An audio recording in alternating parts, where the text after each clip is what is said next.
मेरी शादी 2006 में हुई है और मेरा गौना 2013 में गया है। हम 2011 में जन्म का एडमिशन लिए हैं, जो कि मेरे पिताजी द्वारा किया गया है। और फिर 2015 में हम मेरी जो ट्रेनिंग कंप्लीट हुई है, उसके बाद में हम वहाँ रहने लगे हैं। इस बीच में वो हमें मारते पीटते थे और पैसे की डिमांड करते थे कि दान दहेज कम लाई हो, अपने बाप से फिर से मांग के पैसे ले आओ। उसके बाद में इसी बीच में मेरी नौकरी भी लग गई है 2019 में।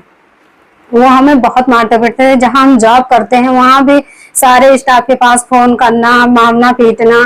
और जो ये आरोप लगाए हैं वो कि कोई आता जाता है, ये बिल्कुल गलत है। वही आए हैं और जब भी आते थे मारते पीटते थे, कहते थे तुम्हें जान से मार दूंगा, तुम्हारी नौकरी ले लूंगा। वो कई बार हमें जान से मारने की भी कोशिश की है। वो पैसे की डिमांड करते थे, जो भी मेरी सैलरी जितनी बनती थी हम उनको सब देते थे, लेकिन वो कहते थे कि और पैसे चाहिए, इतने नहीं। उनकी आदत खराब थी, वो पीते बहुत थे। इसीलिए ये जो आरोप लगाए हैं कि जमीन बेच के पढ़ाई लिखाए हैं, ये बिल्कुल सरासर झूठ है। पढ़ाई में उनका कोई योगदान नहीं है। वो मेरे पिताजी करवाए एडमिशन, और ये रसीद भी रही उसका, फीस का सब मेरे पिताजी ने दिया है। ये किस सन का आपके पास रसीद? ये 2011 से लेके 2015 तक का है, सारा रसीद है। इसमें जितना फीस लगा, ट्यूशन फीस, हॉस्टल फीस और ये जो भी एग्जामिनेशन फीस है, सब इसमें है रसीद। और जो ये उन्होंने ये भी बोला कि मेरे वहाँ हॉस्टल में हम रहते थे, वहाँ सीसीटीवी कैमरे भी लगे थे, वार्डन भी थी। अगर जो कोई मिलने जुलने आता था, रजिस्टर बना था, उस पर साइन होती थी उसके। और अलग मतलब विजिट रूम था, उसमें लोग मिलते थे, जो भी मिलने वाले आए गार्जियन। हम 2021 में अपने स्तर से हम पूरी कोशिश किए हैं अपने उससे कि सुधर जाए। हमें, मेरी पास एक बिटिया भी है, उसको भी बहुत मारे पीटे हैं। हम अपने स्तर से पूरा कोशिश किए कि ये सुधर जाए, लेकिन जब हमें लगा कि बात मेरी जान पे आ गई है, तो हम केस फाइल किए हैं 2021 में। और 2 साल से मेरा एक कोर्ट में केस चल रहा है। हम पहले भी बताए हैं कि वो पढ़ाई में मेरे पापा पढ़ाए, उसका जो कि पूरा फीस का सब कुछ मेरे पास है। पढ़ाई के लिए उनका या उनके घर वालों का कोई योगदान नहीं है पढ़ाई में। और जमीन किस लिए बेचे, किसके लिए बेचे, हमें नहीं पता। वो जो मेरे चरित्र पे अंगुली उठाए हैं, हम जहाँ काम करते हैं, जहाँ हम रहते हैं, आप वहां से भी पता कर लीजिए। हमारे यहाँ सारे जितने भी कर्मचारी है, चाहे वो बड़े कर्मचारी हो चाहे वो छोटे, किसी से भी मेरे बारे में पूछ लीजिए कि मेरा व्यवहार, मेरा स्वभाव कैसा है। और जहाँ हम रहते हैं वहां से भी आप पूछ सकते हैं। वो हमें कई बार मारने की कोशिश किए हैं। बोल रहे, वो हमेशा बोलते थे कि तुम्हें जान से मार दूंगा, मार के तुम्हारी नौकरी ले लूंगा, और बोलते थे कि तुम्हें कहीं का छोड़ूंगा नहीं। वो कई बार ये भी धमकी दिए हैं कि तुम्हें ऊपर तेजाब डाल के तुम्हें बर्बाद कर दूंगा, तुम किसी के मुंह दिखाने लायक नहीं रहोगे। मेरी बिटिया, हम जब से पैदा हुई है हम दोनों लोग मायके में ही, बिटिया मेरी मायके में ही रही है।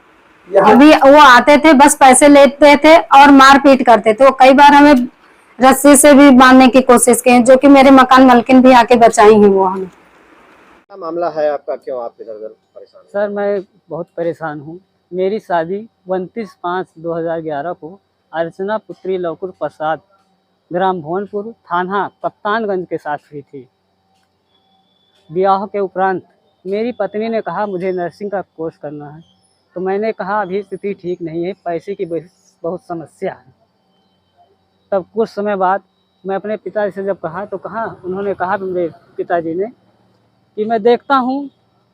तो उन्होंने कुछ पैसे इकट्ठा किए कर्जा वर्जा लेकर, तब जाके Raj nursing paramedical college Gorakhpur में एडमिशन दिला दिया मेरी पत्नी को। वो वहीं पर हॉस्टल में भी रहती थी, और एडमिशन शुरू हुआ तो वहीं पर एक मिश्रा जी थे, उनके संपर्क में आ चुकी थी। कुछ समय बाद पता चला तो ये कहने लगी मेरे मित्र हैं, और आए दिन फ़ोन से बात भी करती थी।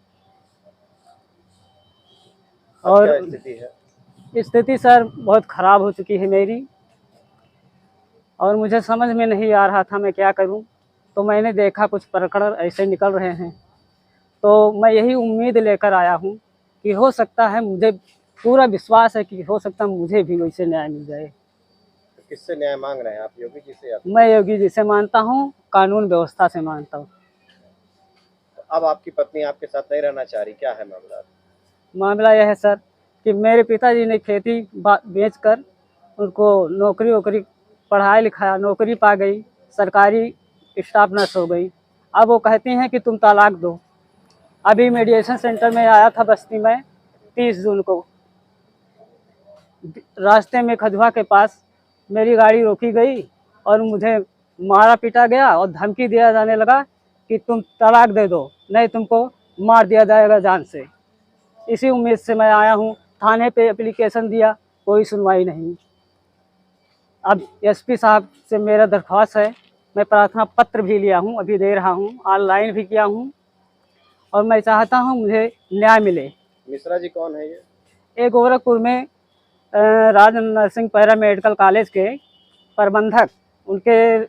प्रबंधक जो थे, उनके मिश्रा जी के बुआ के लड़के हैं। क्या नाम है? धनंजय मिश्रा। तो क्या ये आपकी पत्नी इनके साथ रहती है? हाँ सर, मेरी पत्नी उन्हीं के संपर्क में हमेशा रहती है। उसी के उकसाने पर मेरे ऊपर 498A का केस भी किया है और दहेज उत्पीड़न का केस भी किया है और जान से मारने की धमकी भी वही दिलवाता है हमेशा। आप अपनी पत्नी को वापस लाना चाहते हैं? वापस तो लाना चाहते हैं सर, लेकिन कैसे अब लाएं?